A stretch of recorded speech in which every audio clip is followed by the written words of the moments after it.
Salut les gars, voilà on va essayer le Mojave. On est fin du mois d'octobre, je suis en t-shirt dehors en Alsace. Donc le cerveau lent comme d'habitude, on n'a pas trop de poids finalement devant donc ça va, il arrive à gérer. On va voir ça dans le temps. L'étagement de transmission, on va partir tout doucement, ça va bien. L'étagement est pas trop long en fait. Okay. La réaction des suspensions est super déjà là quand on roule doucement. Allez, premier tour dans la... Oui, on l'a sali, ça y est, on peut rentrer.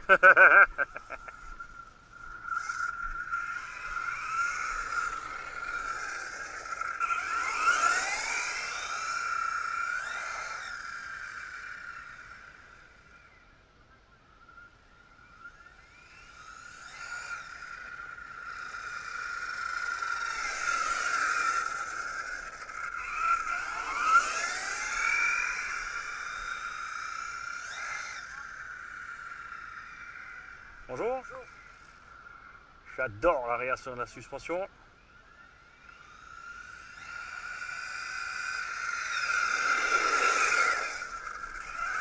Bon, ils ont mis un étagement un peu long pour avoir une bonne vitesse. C'est vrai que là, il va vraiment vite. Après, c'est clair que c'est pas utile.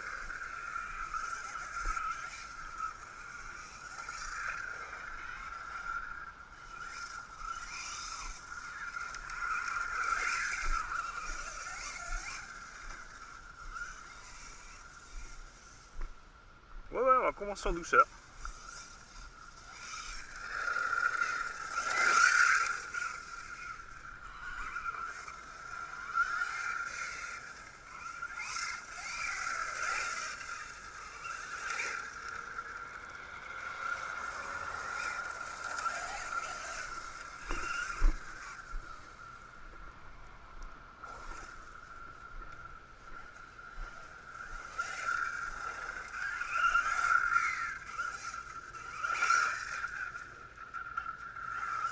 Alors vous avez vu, malgré que ce soit un essai, on arrive à prendre les grosses descentes sans taper en bas.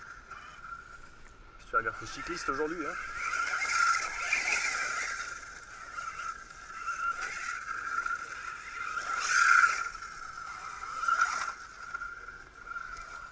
Bonjour.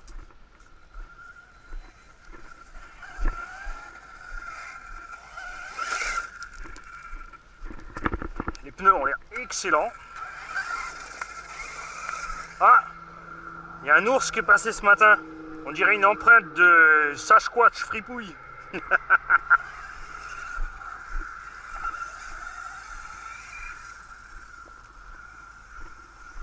Alors on va rester un petit peu gaz au début. Alors, la suspension bosse vraiment super.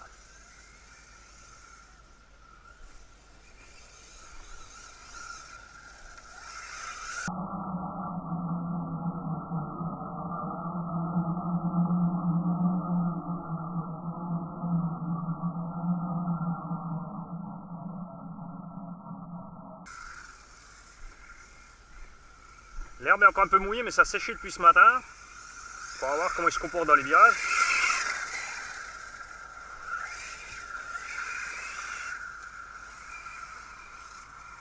C'est génial, rien à voir avec le UDR. Beaucoup plus stable dans la pelouse. C'est vrai qu'il n'y a pas de pont arrière, mais regardez-moi le comportement de l'engin. De toute façon, comme on ne voit pas la suspecte, on ne sait absolument pas qu'il n'y a pas de pont à l'arrière de ce machin.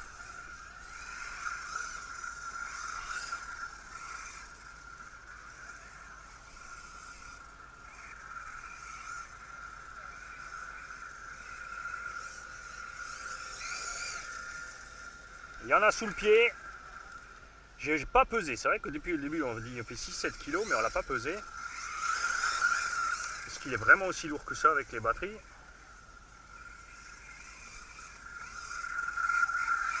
Au point de vue puissance, c'est clair qu'on n'a pas besoin d'un combo vitesse. Et si on n'est pas tout le temps à fond, niveau chauffe, on devrait s'en sortir pas mal aussi.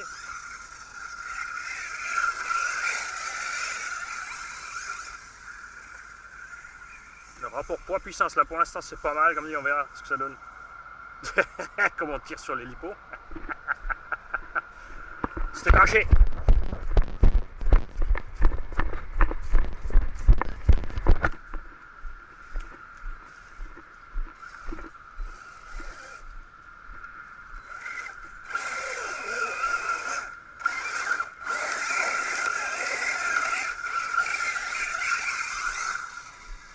l'allumage aussi d'origine, regarde. Je sais pas pourquoi, depuis que c'est passé à Horizon Hobby, ils ont cette tendance à faire des freins aussi détendus. C'est vraiment pas assez, c'est clair.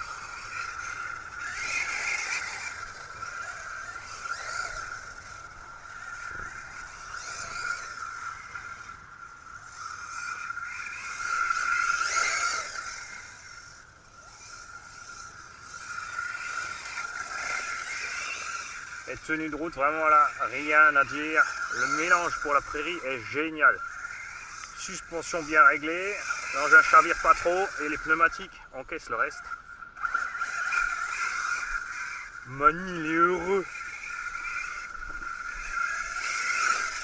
On a en fait le même comportement que le Timasso DB8 avec un gros avantage de l'anthrax plus long.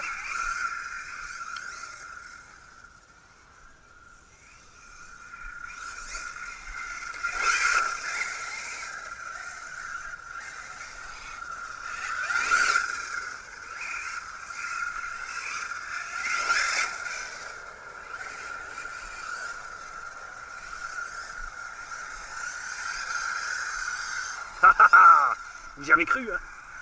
Moi aussi. Ah, génial.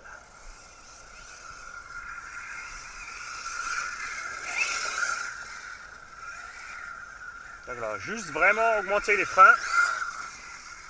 Et on est bon. Et pour l'autonomie et la chauffe, on verra plus tard.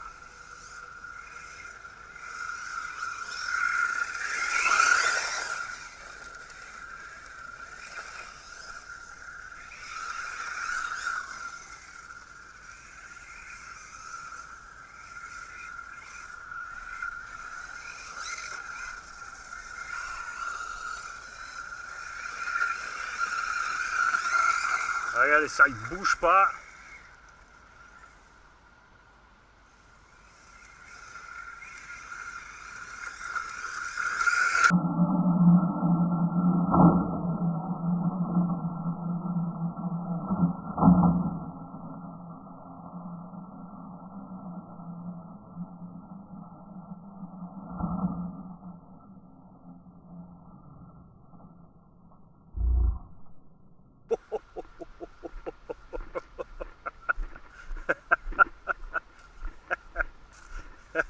La vache.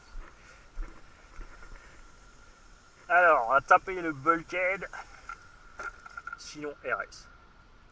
Et on vient d'arrêter le ventilo aussi. Nous allons donc faire attention à ça. Parce que le ventilo, s'il ne marche plus, on va avoir un problème.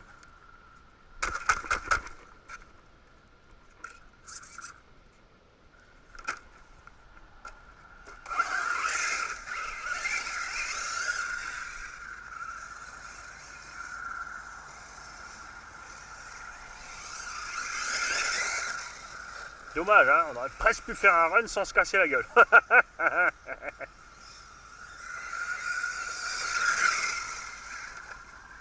Ah, il y va, hein.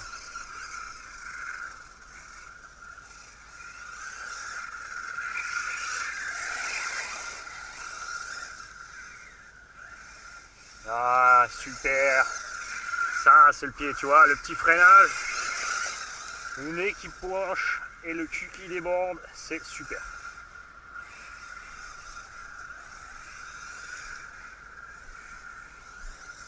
Alors, pour l'instant, de tous les châssis, un 7e, c'est vraiment le essai qui a le comportement le plus sain sorti du carton. Il se comporte bien plus sainement que le Super Ocray encore, qui est pourtant beaucoup plus large. Pas le Super Ocray, non, le Super Bajaret, pardon. Le Super Bajaret est beaucoup plus large, ce qui le rend enfin, esthétiquement pas terrible. Et en plus, comme ils ont foiré les suspects, c'est pas bon. Alors que là...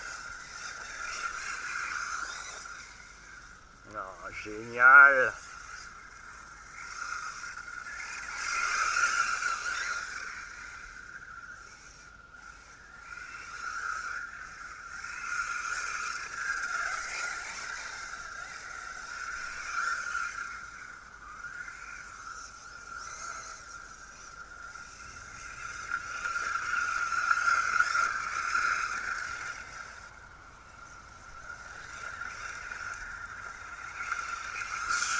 Regarde-moi ces suspects.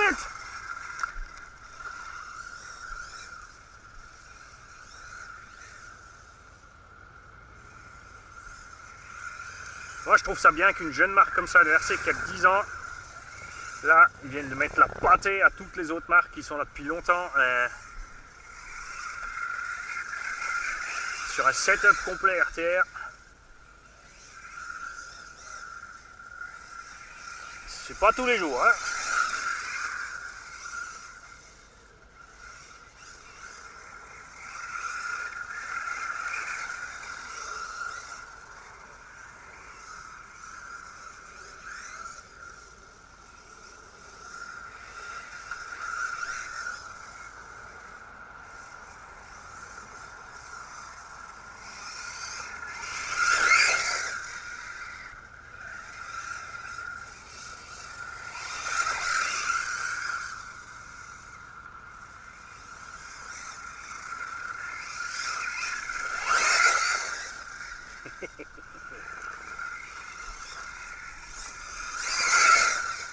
C'est sûr qu'avec des pneus plus durs, on aurait un comportement un peu plus brutal. Là, si on met des gros crampons bien durs, mais on perdra justement cet effet souple dans le virage.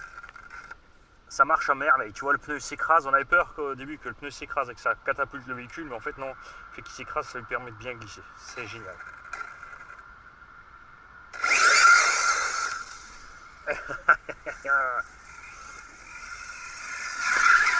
Ah, le freinage, hein, j'étais à fond les mecs. Ça, c'est dommage.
Coupure.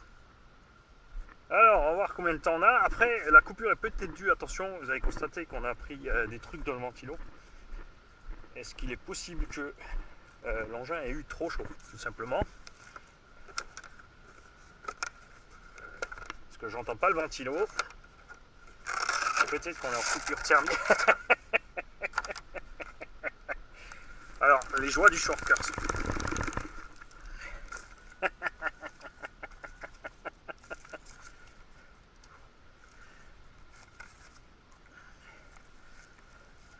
Ouais, on a les petites lumières vertes qui clignotent. On est donc en coupure thermique. Après, c'est qu'une 6S 4008. Est-ce qu'on peut remettre le ventilo en route? Bon, je vais voir ça au stand. On est à 13 minutes pour l'instant. Avec un départ un peu cool. L'hypo n'est pas chaude. Moteur chauffe, mais on arrive encore à mettre la main. Donc en été, il faudra faire gaffe. Là, on a quoi, 18-19 degrés.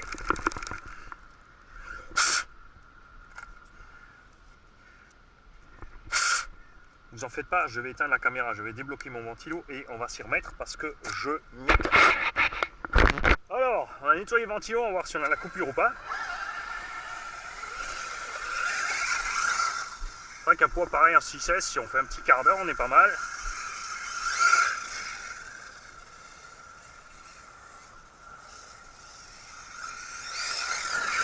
En tout cas, merci la coupure thermique au Biming.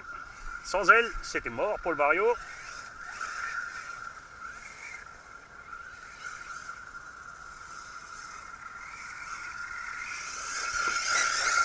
Alors, il faudra effectivement mettre sûrement un petit filet, quelque chose en dessous.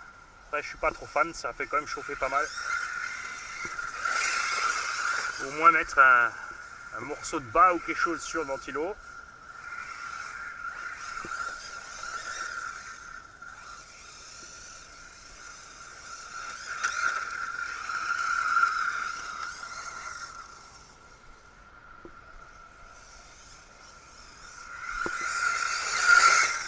Alors effectivement on n'était pas à la coupure, hein.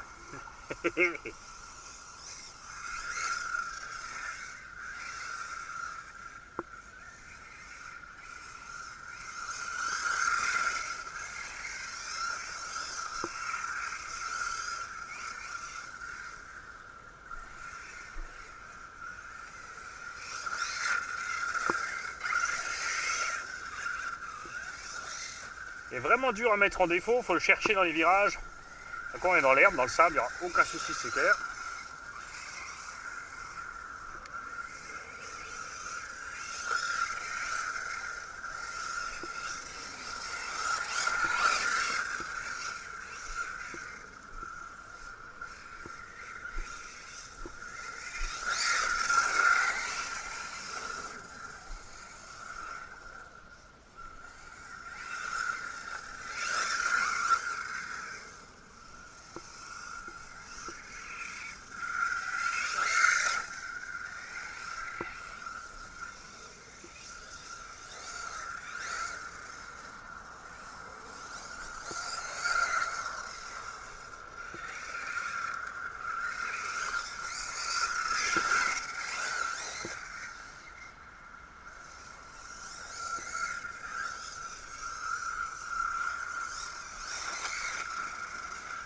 Ce machin a vraiment l'air bien parti pour être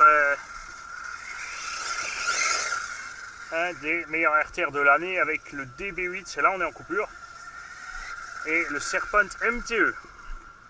On va laisser une fois électronique et puis on va l'utiliser en fait, hein, parce que sinon je vais pas pouvoir vous dire si c'est jouable de série ou pas. C'est clair, après sur les batteries, si on commence à agresser, ça va être mortel. En tout cas, moi je suis super méga content. Si j'avais pas décollé sur une grosse caillasse avant, ce machin, vous l'avez vu, ne se serait même pas renversé. On est donc à un comportement 10 fois plus sain et plus stable que le UDR. On est plus à l'aise même que les Truggy avec cet anthrax long et ces pneus un peu plus fins. Moi, je suis ravi et c'est clair que cet engin ne sortira pas de l'atelier et il va définitivement remplacer les autres SC présents pour l'instant.